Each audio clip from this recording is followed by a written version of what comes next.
श्री सच्चिदानंद सद्गुरु साईनाथ महाराज की जय। आरती साई बाबा सौख्यदाता जीवा चरण रजतरी द्यावा दासा विसावा भक्ता विसावा। आरती साई बाबा स्वस्वरूपी आहे दंग मुमुक्ष जनादारी निज डोळा श्रीरंग डोळा श्रीरंग। आरती साई बाबा जय मनी जैसा भाव दया तैसा अनुभव गाविसी दया घना ऐसी तुझी हिमाव तुझी हिमाव। आरती साई बाबा तुमचे नाव ध्याता हरे संस्कृती व्यथा अगाध तव करणी मार्ग दाविसी अनाथा दाविसी अनाथा। आरती साई बाबा कलियुगी अवतार सगुण पर ब्रह्म साकार अवतीर्ण झाला से स्वामी दत्त दिगंबर दत्त दिगंबर। आरती साई बाबा आठा दिवसा गुरुवारी भक्त करी तिवारी प्रभु पद पावया भव भय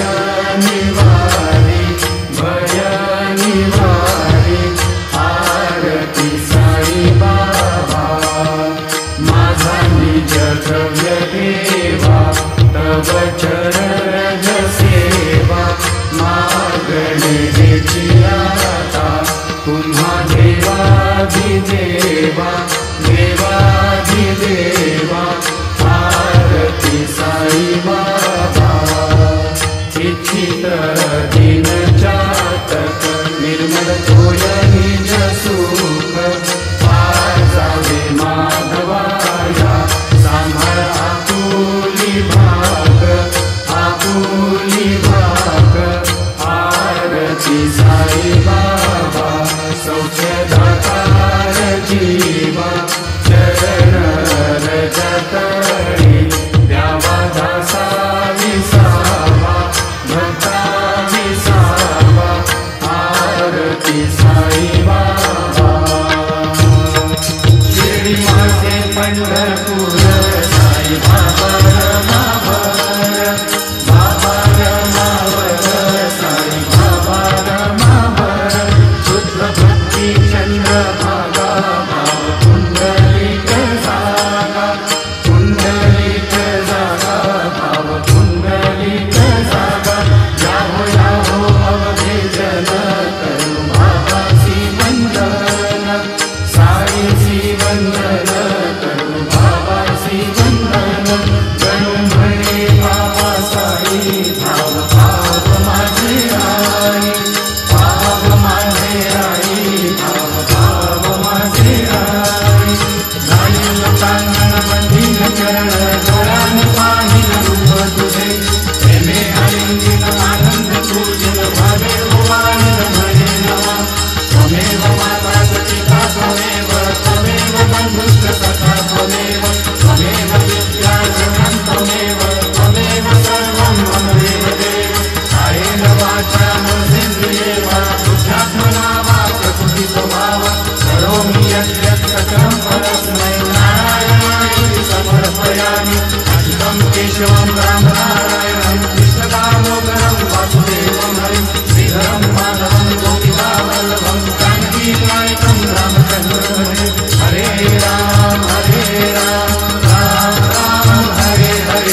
अनंता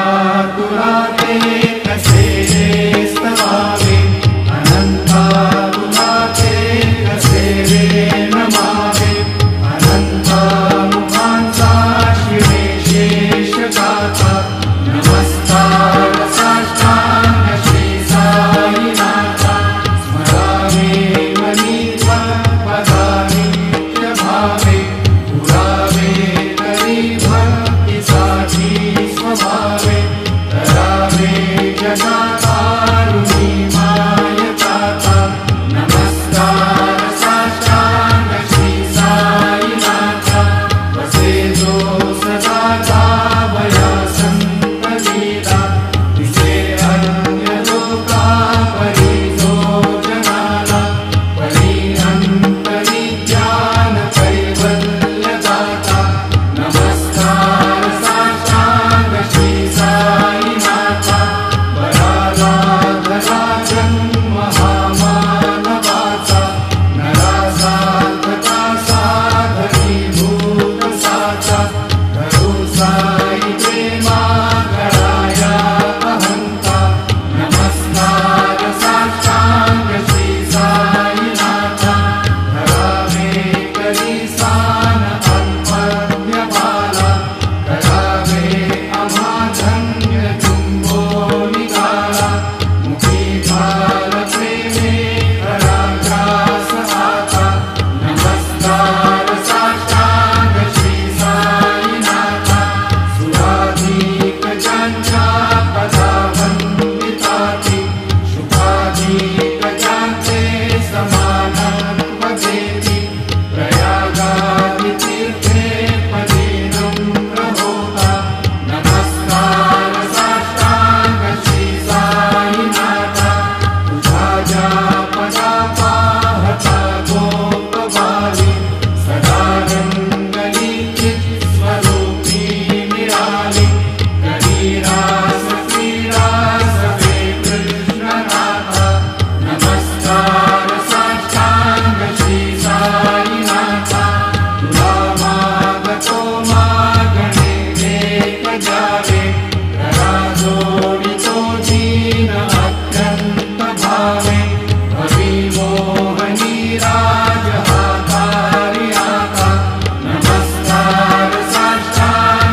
सहितं तरुं कल्पवृक्षादिकं साधयन्तं नमामीश्वरं सद्गुरुं साईनाथं सदा कल्पवृक्षस्य तस्याधिमूले भवद्भावबुद्ध्या सफल्यादिसेवां नृणां दुर्मतां मुक्तिमुक्तिप्रदं तं नमामीश्वरं सद्गुरुं साईनाथम् अनेकाश्रुतातर्क्यलीलाविलासे समाविष्टुतेषानभासप्रभावम् अहं भावहीनं प्रसन्नात्मभावं नमामीश्वरं सद्गुरुं साईनाथम् सदा विश्वमायाममेवाभिरामं सदा सज्जनैः संस्तुतं सन्नमद्भिः जनामोददं भक्तभद्रप्रदं तं नमामीश्वरं सद्गुरुं साईनाथम् अजन्माद्यमेकं परब्रह्म साक्षात् स्वयं सम्भवं राममेवावतीर्णं भवद्दर्शनात् सम्पुनीतप्रभोऽहं नमामीश्वरं सद्गुरुं साईनाथम् श्री साईश कृपानिधे किरणां सर्वार्थसिद्धिप्रदं युष्मत्पादरजप्रभावमतुलं धातापि वक्ता क्षमः सद्भक्त्या शरणं कृताञ्जलिपुट सम्प्रापितोऽस्मि प्रभो श्रीमत्साई परेश पादकमला नान्यशरण्यं मम साईरूपधर राघवोत्तमं भक्तकामविबुधद्रुमं प्रभुं माययोपहतचित्तशुद्धये चिन्तयाम्यहर्निशं मुदा शरत्सुधांशुप्रतिमं प्रकाशं कृपातपत्रं तव साईनाथ त्वदीयपादाब्जसमाश्रितानां स्वच्छायया तापमपाकरोतु उपासनादैवत साईनाथ स्तवैर्मयोपासनिरास्तुतस्त्वं रमेन्मनो मे तव पादयुग्मे भृङ्गो यथाब्जे मकरन्दलुब्धा अनेकजन्मार्जितपापसंशयो भवेत् भवत्पादसरोजदर्शनात् क्षमस्व सर्वान् अपराधपुञ्जकान् प्रसीद साई सद्गुरो दयानिधे श्री साईनाथ चरणामृतपूतचित्तास् तत्पादसेवनरता सततं च भक्त्या संसारजन्यदुरितौ धर्मनिर्गतास्ते कैवल्यधाम परमं समवाप्नुवन्ति स्तोत्रमेतत्पठे भक्त्या यो नरस्तन्मना सदा सद्गुरो साईनाथस्य कृपापात्रं भवेत् ध्रुवम् रुसो मम प्रियाम्बिका मजपरी पितानि रुसो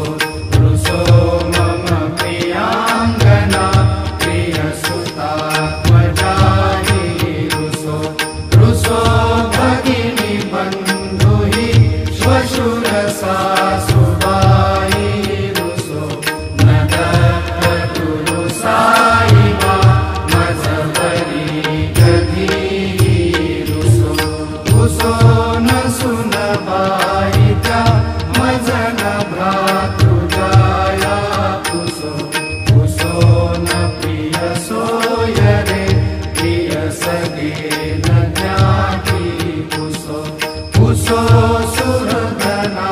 सखा स्वजनना प्रबन्धु पुसो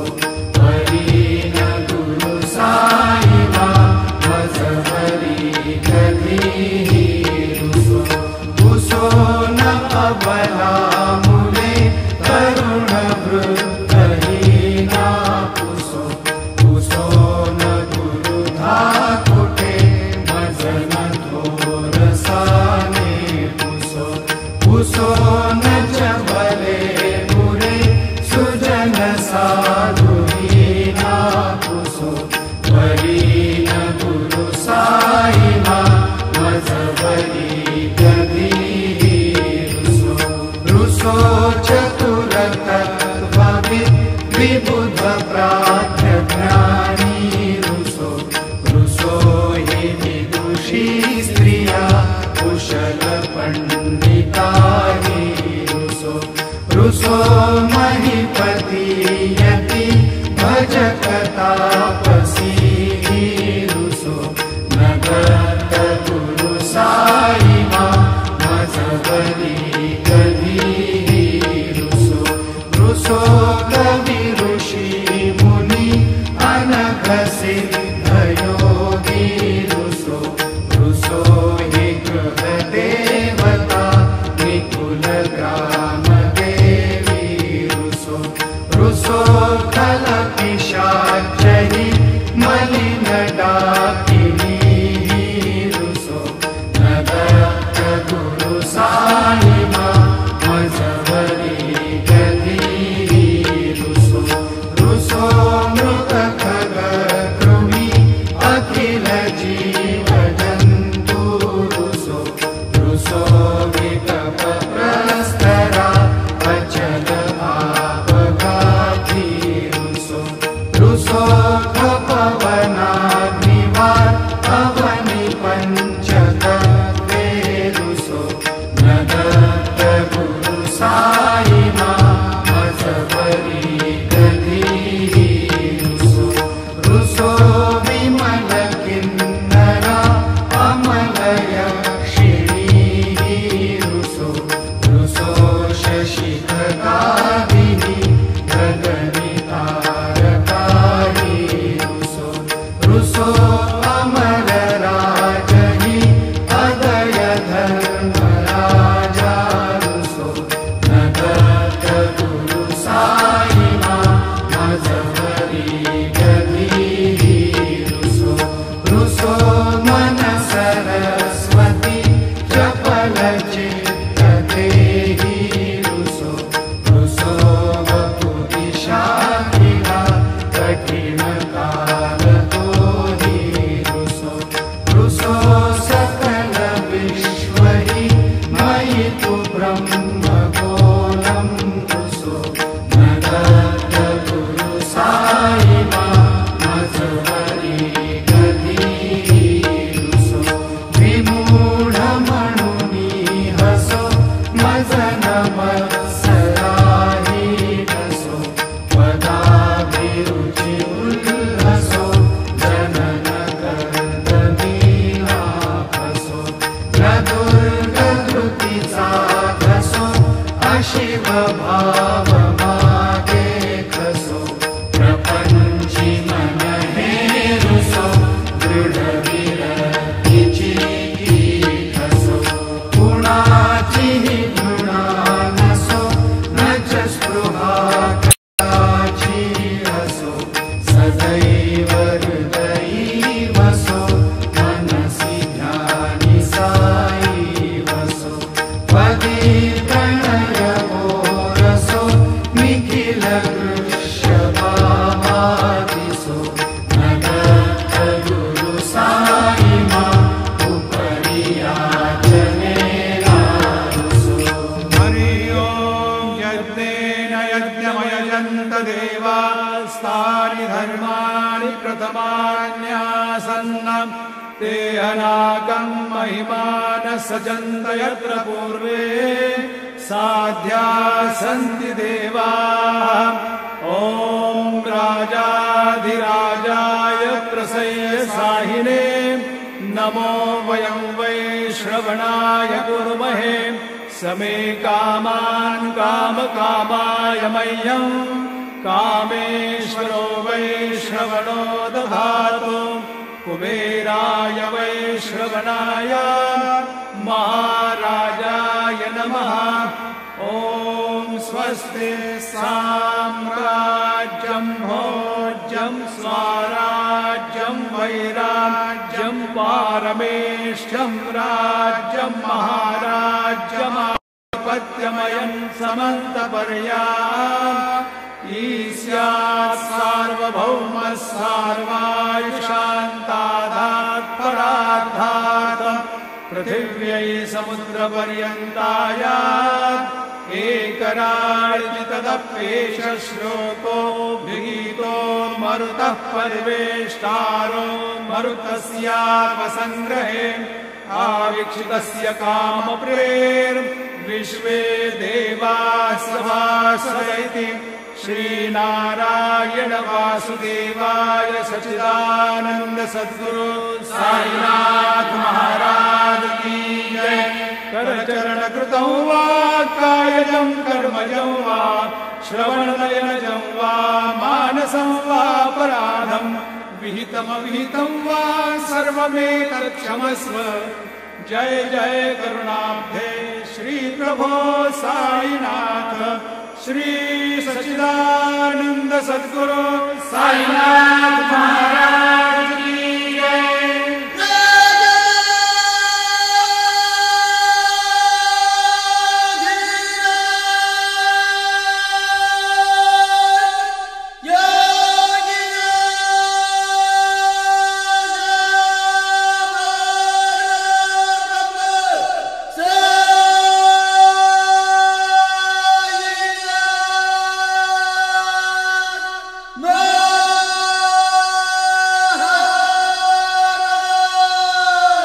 श्री सच्चिदानंद सद्गुरु साईनाथ महाराज की जय। यं ब्रह्मा वरुणेन्द्र रुद्र मरुता स्तुन्वन्ति दिव्यैस्तवैः वेदैः साङ्गपदक्रमोपनिषदैः गायन्ति यं सामगाः। ध्यानावस्थिततद्गतेन मनसा पश्यन्ति यं योगिनो यस्यान्तं न विदुःसुरासुरगणा देवाय तस्मै नमः। ज्या ज्या ठिकाणी मन जाय माझे त्या त्या ठिकाणी निज रूप तुझे मीठे वितो मस्तक ज्या ठिकाणी हे तुझे सद्गुरु पाय दोणी। सद्गुरु साईनाथ देवताभ्यो नमः। पाद्य पूजनार्थे सकलोपचारार्थे गन्धाक्षतपुष्पैः सम्पूज्य अथ नैवेद्यं निवेदयामि।